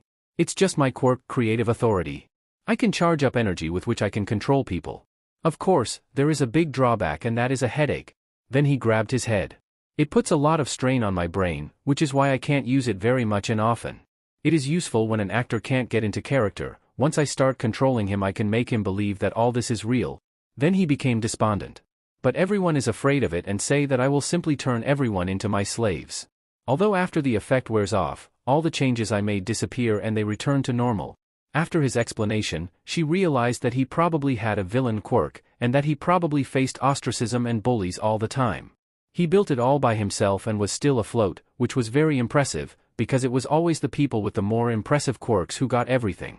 But now, apparently, he was hanging on by a thread from going bankrupt and losing everything, and she respected him for his dedication to the cause. That's awesome. In fact, that makes you the perfect director. She praised his quirk. Plus, the fact that you're still afloat and haven't been swallowed up by some more successful company is worthy of respect. After her words, he straightened up and apparently perked up. Plus, I always like fixing things, so I'll gladly come and tinker with all this. So let's help each other. Then she extended her hand. I'll help you with the equipment, and you'll help with the finances if necessary, deal? He himself considered all the pros and cons of this deal. And he did not find any cons here, because she was a good technician, so he extended his hand to her with his trademark smile. The deal, my dear. After which they shook hands. Thus, this meant May's first business partner and one step towards becoming the CEO of his own company.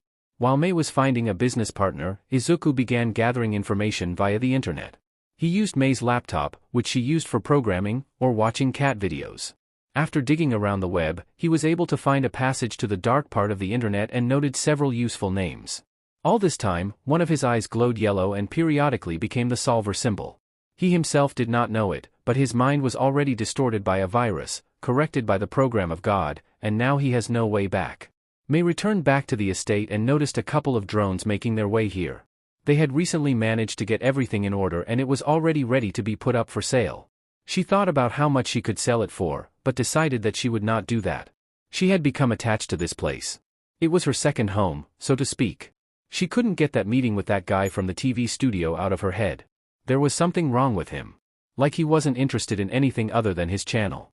Maybe she could give him a few drones to help him out, because if he could make more money, he could give her more money. So she should consult with Izuku about it. It's been a week since he made this deal. The equipment she fixed was working fantastically. She also sent him 4 robots yesterday and said that they should help him. They were as tall as he was and had thin limbs. Instead of a head, they had just a rectangular screen. He decided to use them as a film crew. He thought that they would just do what he said and that would be it. But he was wrong. They filmed everything perfectly. He would definitely pay her back with interest. After all, such robots should not be given away for free. Looking through the documents and news, he noticed that his ratings had become a little higher. He began to climb up again, and if everything continues, he may become one of the top. The most important thing is that more advertisers began to contact him to place ads on his channel. After all, money does not come out of thin air. Within a few days, he began to receive more profit and could afford to fire those mediocrities. They had already outlived their usefulness and were only hindering his goal. Now he hired new people who put in more effort. Although they were embarrassed by the fact that instead of a film crew there were robots, so they slacked off a little.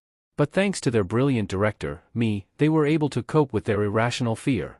Although not everything was so smooth. Some arrogant heroes tried to force him to advertise them for free, as if it was his duty. He was already tired of writing them letters of refusal and even saying it to their faces, and listening to their unoriginal complaints. It came to the point that they threatened or tried to sue. But he did not become the head of the TV channel for nothing. I was able to use the law against them and they could not even give me any argument. Watching them understand that they were driven into a corner is just great. Although I agreed to advertise the products of the heroes, if they were ready to pay, of course. So things were going uphill for now and I could finally spend more time creating my masterpieces. So I will definitely return her favor. After all, without her, he would have continued to be at the very bottom. It's been 4 months since I gave that TV guy those robots. Izuku helped her make them so that they were smart enough and also so that they weren't too bulky. She also planned with him to give the drones themselves to her future investors, Yorozu Corporation. They were incredibly rich and specialized in selling all sorts of technology and producing a bunch of hero merchandise. So they could easily sell those drones and thus give her more resources for her inventions. She could even buy the whole building and declare it her private property, and no one would dare break in. Recently, she even managed to assemble a body for a drone. So she could now make them herself and without the help of Izuku's cyber magic. Although it took a lot of time. By the way, this could be solved thanks to the Yorozu factories, so she could invent while the factories themselves produced them. She was still nervous because she would present her invention to those who could open the doors for her future. So she tried not to screw up with all this and checked everything she prepared. She prepared a presentation, took 2 drones, tools just in case and most importantly, drawings with her hidden signature. She did this for a long time but still managed to make it so that there was a hidden mark on her drawing, although she almost went crazy. So now she decided to go to her dream end. Ringtone. And apparently to see who was calling her now. Taking out her phone, she realized that it was the weirdo with whom she had entered into a partnership. He had not contacted her before. I wonder why he decided to call now? I'm listening, she said, waiting for his answer. Hello. He greeted with his joy, which he could show through his phone. I would like to thank you properly for such a wonderful gift as these robots. They have practically become part of this big family, in which the main thing is to continue filming no matter what. So soon I will be receiving a much higher income and will be able to give you a percentage as we agreed. This statement made her happy. She did not think that it would be so fast. Thanks for the praise, of course, but the main credit goes to my friend who made them. She didn't want to take all the credit for something she only helped with. Well then, give him my best wishes and my highest gratitude, he declared with complete joy in his voice. And know that I will help you with any question and in any matter. The main thing is just ask. Well, thank you for the offer, we'll take it into account. Haha, that's right, he said with a light laugh. Just remember. After which his voice, although cheerful, was also quite creepy. I always keep my words. I never say anything I'm not sure about, he said rather affectionately. And if I say anything, then that means anything. Putting emphasis on the last word. Because I'm willing to do anything to grow my channel and help those who saved it. After which there was an eerie, oppressive silence. Well, thanks for taking the time to talk to me. I hope to see you soon, bye-bye, he said with his usual joy, and then hung up. After he ended the call, she stared at the phone, thinking about what had happened. First, she had received her first stable income. Second, this guy was clearly not himself. Third, she saw the time and realized she was late, so she decided to focus on not failing for now. Momo always knew that sooner or later she would lead her parents' corporation. After all, she is the only child in the Yorozu family. So she was not surprised that they took her with them to a business meeting, where a lot of people signed up to try to make them their investors or sell them the rights to something. So she did not even expect anything interesting. There were those who wanted to get investments for something useless, those who were clearly trying to deceive them, those who wanted to sell the rights to various products at a higher price, someone who had an idea but so far it was poorly implemented, those who were just desperately trying to offer something so that they would be paid for it. There were many refusals, several second chances and a few who were approved by their godfather. These were the people who passed the employee filter and clearly had something to offer. The rest never got a chance to provide what they wanted. The last one was an inventor who wanted to present something. She did not really like how harshly her parents behaved with everyone they refused, so she hoped that this would end soon. A girl of her age came out to them and was carrying something on a cargo cart. She was holding several folders in her hands and she was also rereading them. As soon as she stopped, she turned to them and tried to speak, but before she could say anything, her parents put in a word. I advise you to turn around and leave immediately. We are not in the mood to listen to a child, her father said. We're running a real business here, not some school project, her mother added. So turn around and leave. Meanwhile, she didn't leave, but she was also a little hurt by these words. She was clearly thinking about turning around and leaving, but apparently decided to stay. Without further ado, she pulled the tarpaulin off the cart and there were 2 humanoid robots, one dressed as a butler, the other as a maid. As soon as she noticed that she had their attention, she decided to start her advertisement. I present to you the drones, she said pointing to the 2 robots. They are designed to help you and also make work safer for humans. They can be simple cleaners, electricians, cooks, builders, and that's not all. Since they are robots, they can withstand more extreme conditions than humans and are not affected by radiation, bacteria, germs, or toxins, she stated and then turned the page. It was interesting. Unfortunately, our servants in the house can make mistakes and if there are not enough of them, they can get tired, but they can finally get rid of this profession and even help people in factories. Thus, people will get less injuries, perhaps they can even save people's lives. They can go where a person would not survive and fix it, thus fewer accidents would happen. While I was thinking about the advantages of these drones, she continued to talk about how they work and how they can be useful. Without realizing it, I listened to the entire presentation. Looking at her, I noticed that she was breathing heavily, apparently she was talking without stopping and now she does not have enough oxygen. Looking at my parents, I saw a familiar gleam in her eyes, which means she was able to impress them and saw great potential in this. Well, I'm happy for her, because this is a really useful invention. Well, I must say, you have impressed us, said Patriarch Yorozu. I want to apologize for what I said to you at the beginning of the meeting. Agreed. Matriarch Yorozu stated. We are ready to invest in production. After which she saw stars in her eyes. All you have to do is sign. They put the papers on the table. Here. She ran up and signed without thinking. Only she didn't remember that they offered a contract to others they approved funding for. Maybe they saw potential in her and decided to give her more resources? After her mother was sure that everything was signed and completed, she nodded towards the workers. I'm so glad you agreed to fund me. The girl screamed with joy. I'm so happy that I'll be able to create more babies and promote them. My parents looked at each other and then burst out laughing. It wasn't the laugh they used when explaining that what they invested was true. No. It was like they heard a good joke. That's hilarious, her father said. Who said we were investing in you? Her mother said. She and I looked at her in shock. We said we were investing in production, not in you. Then she said coldly. Because this is now the property of Yorozu. And if I see you trying to copy our product, you will be arrested? I've never seen them like this. They weren't like cold businessmen, they were like monsters who stole from others. But this is my invention. The girl, I think her name was Mei Hatsum, said. I have all the documents. And I won't let you steal them. Should I repeat that? She said with the same coldness. This is property of Yorozu. Then she showed the documents. And you voluntarily gave up all your patents and waived all claims. You also agreed to give away all your inventions that will be created. She turned the page. You also refused funding and agreed to pay for everything yourself and agreed to give a certain amount once a month for the chance we gave you as gratitude. Then she looked into her eyes. And if you violate the requirements, then we will have the right to sue you and take everything as a fine. After that, she saw the despair in her eyes.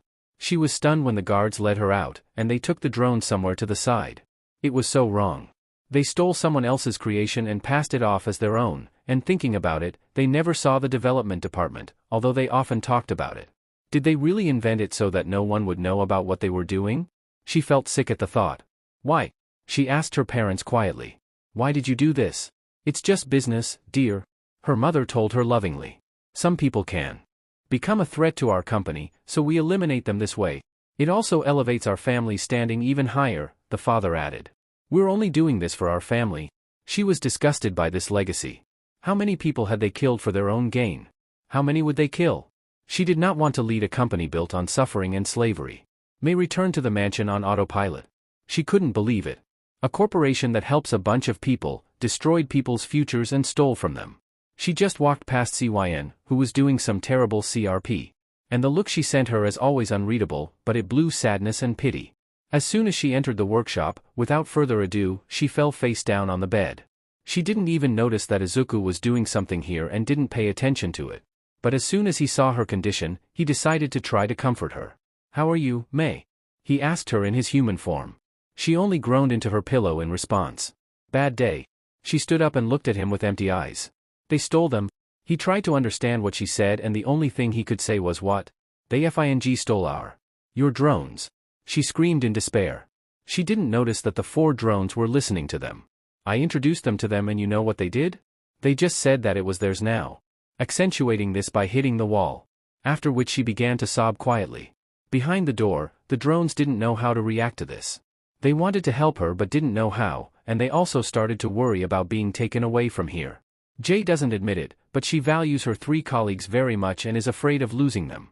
Even CYN, whom she calls defective trash, is part of their little family for her. CYN thought about destroying these bio-trash at the first opportunity. Meanwhile, Izuku had never seen Mei as broken as she was now. She might be a little angry or disappointed, but right now she was broken. He heard a whisper in his head that told him that this was the perfect time and he should do it while he had it. But he ignored it. He couldn't betray her trust right now, because she was right next to him. He knew how much Cyn scared her, he knew that she destroyed the recording, he knew that she was afraid of him. But despite all this, she came here and talked to him and even Cyn. He decided that it was time to repay her for her kindness. So he just hugged her. She didn't understand what it was at first, but then she just grabbed it and held it as close as she could. She didn't want it to go away, even though it scared the CRP out of her, it was her only friend. Then she felt the weight increase. Opening her eyes, she looked around and saw that the drones had joined. When she realized them, she saw the face of someone she didn't expect, Cyn. She just looked at her with a slight smile while hugging her. There was something warm in the way she looked. She also slowly stuck out the tip of her tongue, trying to cheer her up. Jay looked at her with a tired and melancholic smile. She worked the hardest out of all the drones and didn't ask for anything in return. For her, receiving praise from the bosses was a great reward. She just opened her arms wider to embrace everyone. She didn't want to lose them, her friends. Those she had gained without even realizing it. They enjoyed this moment while it lasted. After all, they understood that dark times were coming soon. He hadn't heard from her for a month. He tried to call her but she didn't pick up. He didn't understand what was going on and for now he decided to concentrate on his channel. He had already received a rating of 4.8/5 and hoped to raise it. Of course, he was bothered by the DMN heroes who thought they were the center of the world and there were even rich people who tried to buy his channel. But he refused and continued filming his shows. Although it became interesting to notice one pattern. Unexpectedly for him, he began to control his powers better and the return decreased. This became noticeable when he compared his rating and when the changes began. He was considered quirkless until he decided to film his first mini-show. Then he got angry because the animals did not listen to him and interfered with him. And when he pointed at them, he released a beam of energy and they became obedient puppets. When he finished filming, he noticed that his head was splitting. Then he realized that he could control those who were part of the scene. And he began to fight and create to become the best on TV. But unfortunately he failed and got stuck here. And now he finally started to rise and learned more about his power. Meanwhile, the robots continued working and preparing the programs. He decided to conduct an experiment and decided to use his powers to make them smarter. And he does not understand. Either they became smarter or they did not change at all. But now when the actors get out of character, they flash their screens blue and red. They also began to do something without his command and at the same time it improved his ratings. He was in his office, filling out a stack of paperwork, a process he hated. It took up almost all of his energy and he often did nothing afterward. But it was necessary, because these were documents related to advertising, invoices, requests for advertising. Knock knock knock. He wasn't expecting anyone today. He decided to put the papers aside for now and go and see who was there. As he walked to the door, he looked at the old square TV he kept on the shelf. It was a family heirloom, it had survived to this day and still worked. Nowadays, everyone uses flat-screen TVs and it's strong to find one, but he's glad he kept it. He remembers watching old movies on cassettes that had survived, and it sparked a love for television in him. So he made sure it was always in perfect condition. When he opened the door he saw two well-dressed people. "Is there anything I can help you with?" "Yes, you can." The woman adjusted her glasses. "Immediately vacate the premises and give us all the documents for this place and the TV channel." "Excuse me." He was stunned by such impudence. "And what right do you have to demand this?" Even though they were impudent, it didn't mean he should be rude to them. "Yorozu Corporation wants to get this channel for their needs," the man said. "You as an independent channel have attracted their interest and they are giving you this good chance." "What other chance? You're just trying to rob me. A chance not to lose everything in court." "Duh?" He looked at them in complete shock. "I'm sorry, what? If you don't vacate the building and hand over the documents by the evening, we'll sue you for everything," the man said with a grin. As he saw it, he had a mutation that made him look like a gorilla, or was it a feature of his family? "So I advise you to accept this offer." "I think I'll give it up," he said, holding back all his anger. "You can't sue me without strong evidence, which you don't have, and you have no right to take something for free. Good day, sir." Then he closed the door in their faces. "What kind of impudent people are these?" he began to reason. "They come and tell me to give up my life's work for what? For the sake of some rich piece of dash? Knock knock knock. Are you kidding me?" He walked up and opened the door. There stood these two. "I told you to leave. I'm not going to give up everything I've worked so strong to build." The man opened the suitcase and pointed some paper at it. "Case and desist." After that, he felt like everything went numb. He couldn't move at all. "What?" He couldn't even speak properly. "This is illegal use of a quirk." "You're wrong," he said with a triumphant smile. "I have full permission to use it." After all, it basically just makes people follow the law. He started looking at him like he was worthless. So we're waiting for you to vacate the premises and prepare the paperwork for tomorrow. We'll wait. Then they turned and left. As soon as they left he was able to move again. He couldn't believe it. Why? Why is it that some people have the right to take whatever they want and the law doesn't touch them, while others suffer even when they haven't broken it?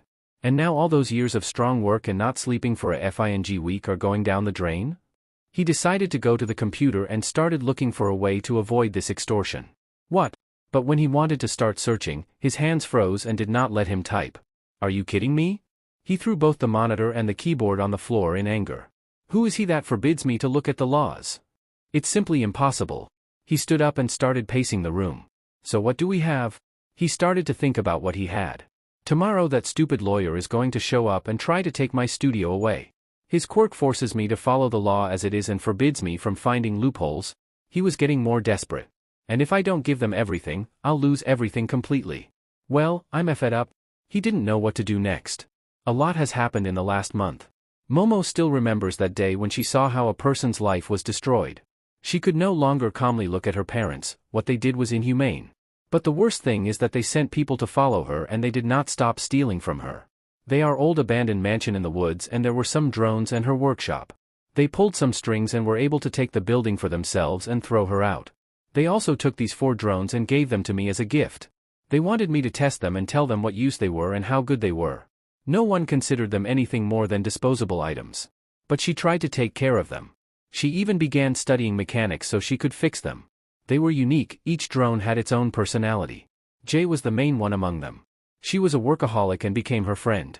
She was always there for her and helped her by encouraging her in moments when she doubted. V was quite strange.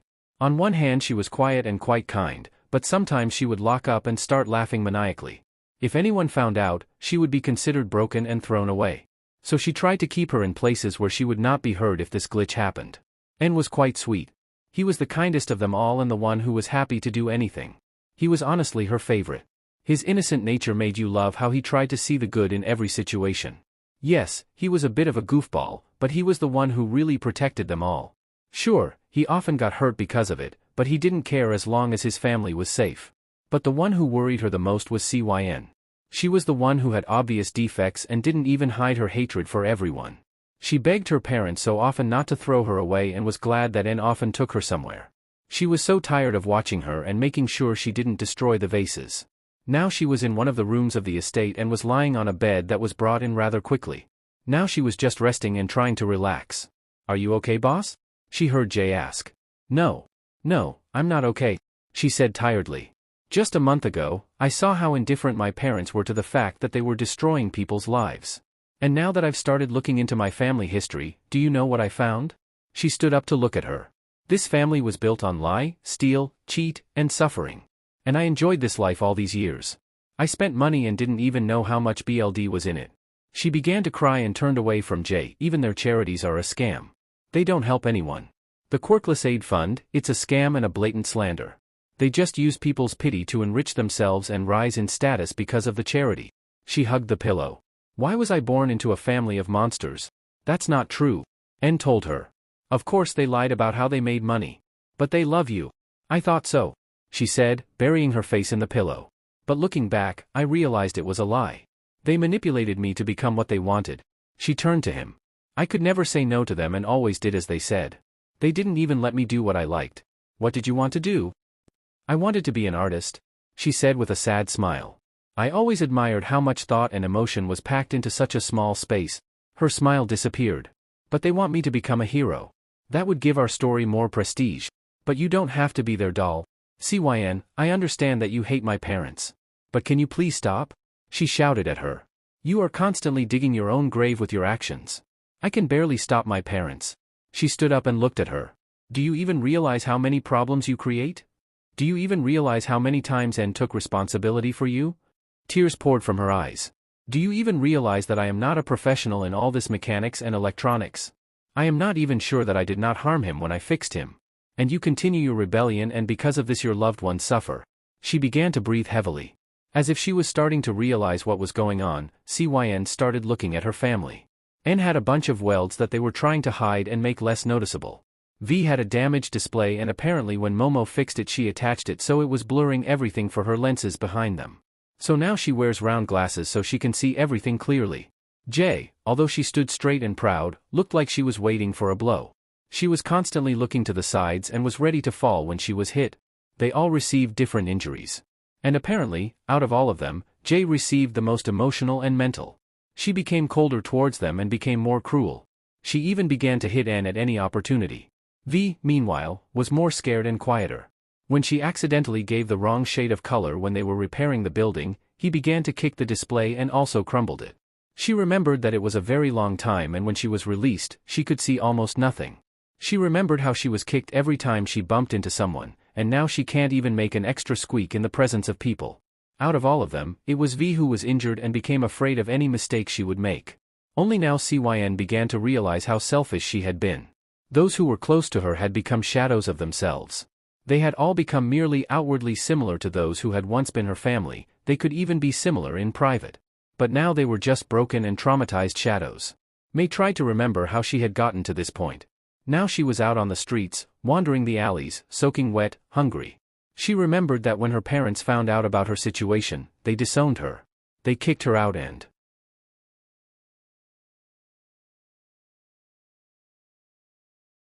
Okay, sadly the chapter is over. And if you enjoyed the video just leave a like, and subscribe with post notification, so when the next chapter is ready, you will be notified. Okay, see you in the next video. Bye.